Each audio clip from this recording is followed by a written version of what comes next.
Guarantee ಯೋಜನೆಗಳ ಬಗ್ಗೆ DCM DKShi ಕೊಟ್ಟಿರುವಂತಹ ವಿಚಾರಕ್ಕೆ ಸಂಬಂಧಪಟ್ಟಂತೆ ಇದೀಗ ಶಿವಮೊಗ್ಗದಲ್ಲಿ ಮಾಜಿ ಡಿಸಿಎಂ ಕೆಎಸ್ ಈಶ್ವರಪ್ಪ ಹೇಳಿಕೆಯನ್ನು ಕೊಟ್ಟಿದ್ದಾರೆ.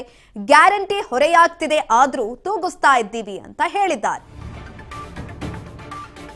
ಗ್ಯಾರಂಟಿ ಹೊರೆ ಆಗ್ತಿದೆ ಎಂಬ ಡಿಕೆಶಿ ಹೇಳಿಕೆ ವಿಚಾರ ಶಿವಮೊಗ್ಗದಲ್ಲಿ ಮಾಜಿ ಡಿಸಿಎಂ ಕೆಎಸ್ ಈಶ್ವರಪ್ಪ ಹೇಳಿಕೆಯನ್ನು ಕೊಟ್ಟಿದ್ದಾರೆ.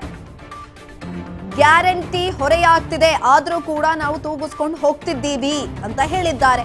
ಮಾನ ಮರ್ಯಾದೆ ಇಲ್ಲದೆ ಇರೋ ವ್ಯಕ್ತಿಗಳ ಹೇಳಿಕೆ ಇದು ಅಂತ ಕೂಡ ಹೇಳಿದ್ದಾರೆ. ಈ ಸಂದರ್ಭದಲ್ಲಿ ಸುಪ್ರೀಂ ಕೋರ್ಟ್ ಗ್ಯಾರಂಟಿ ಬೇಡಪ್ಪ ಕೊಡಬೇಡಿ ಅಂತ ಹೇಳಿದೆ.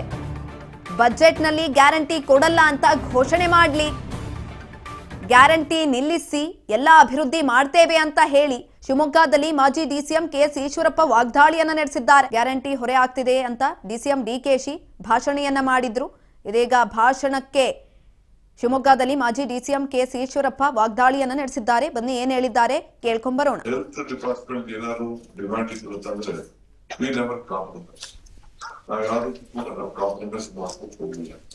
ಇವತ್ತು 5 ಗ್ಯಾರಂಟಿ ಕೊಟ್ಟಿದ್ದೀವಿ. ಯಾಕೆ ಅಂತಂದ್ರೆ ಚಿಕ್ಕಮ್ಮೆ 5,000 ರೂಪಾಯಿ ಅಷ್ಟು ಮಕ್ಕಳಿಗೆ ತಂದೆ ತಾಯಿಗಳಿಗೆ ಫ್ರೀ ಬಸ್ ಕೊಡ್ತೀವಿ, ಫ್ರೀ ಕರೆಂಟ್ 200 ಯೂನಿಟ್ ಕರೆಂಟ್ ಇರ್ಲಿ, ಆದ್ರೂ ತೂಗಿಸ್ತೀವಿ ಅಂತ ಹೇಳ್ಯಾರ. ಇದು ಮಾನ ಮರ್ಯಾದೆ ಇಲ್ಲದೆ ಇರೋಂಥ ವ್ಯಕ್ತಿಗಳ ಹೇಳಿಕೆಗಳಿವು. ಯಾಕೆಂದರೆ ಒಂದು ಕಡೆ ಸ್ಪಷ್ಟವಾಗಿ ಹೇಳ್ತಾರೆ ಈ ಗ್ಯಾರಂಟಿ ಹೊರೆ, ಮತ್ತೊಂದು ಕಡೆ ತೂಗಿಸ್ತೀನಿ ಅಂತ ಹೇಳ್ತಾರೆ. ಇನ್ನೇನು ಹೇಳೋದು ಉತ್ತರ ಕೊಡೋಣ ಅದಕ್ಕೆ? ಸುಪ್ರೀಂ ಕೋರ್ಟ್ ಬೇಡಪ್ಪ ನೀವು ಕೊಡಬೇಡಿ ಅಂತ ಹೇಳಿದ್ದಾರೆ. ಇನ್ನು ಮುಂದೆ ನಾಳೆ ಬಜೆಟ್ ಎಲ್ಲರೂ ನಾವು ಘೋಷಣೆ ಮಾಡಲ್ಲ ಅಂತ ಹೇಳ್ಕೊಳ್ಳಿ. ಆಗಿದ್ದಾಯ್ತು, ನಾವು ಅಧಿಕಾರಕ್ಕೆ ಬರಬೇಕಾಗಿತ್ತು, ಜನರ ಮುಗಿ ತುಪ್ಪ ಹಚ್ಚಿದ್ವಿ, ಓಟ್ ಕೊಟ್ಟಿದ್ರು ಜನ, ಇಲ್ಲಿ ತನಕ ಇಷ್ಟು ಮಾಡ್ಕೊಂಡು ಬಂದಿದ್ದೀವಿ, ಇನ್ನು ನಮ್ಮ ಕೈಯಲ್ಲಿ ಆಗಲ್ಲ, ಬಜೆಟಲ್ಲಿ ಘೋಷಣೆ ಮಾಡಿ. ಸುಪ್ರೀಂ ಕೋರ್ಟ್ ಹೇಳಿ ಅದರ ಡೆಪಾರಲ್ಲಿ ತಗೊಳ್ಳಿ.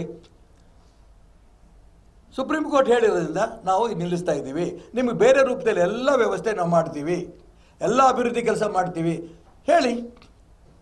ನಿಮಗೆ ಜನ ಕೇಳಿರಲಿಲ್ಲ ನಿಮ್ಮ ಗ್ಯಾರಂಟಿಗಳು ಕೊಡ್ರಪ್ಪ ಅಂತ, ಆದರೂ ತೂಗಿಸ್ತೀವಿ ಅಂತ ಹೇಳ್ಯಾರ.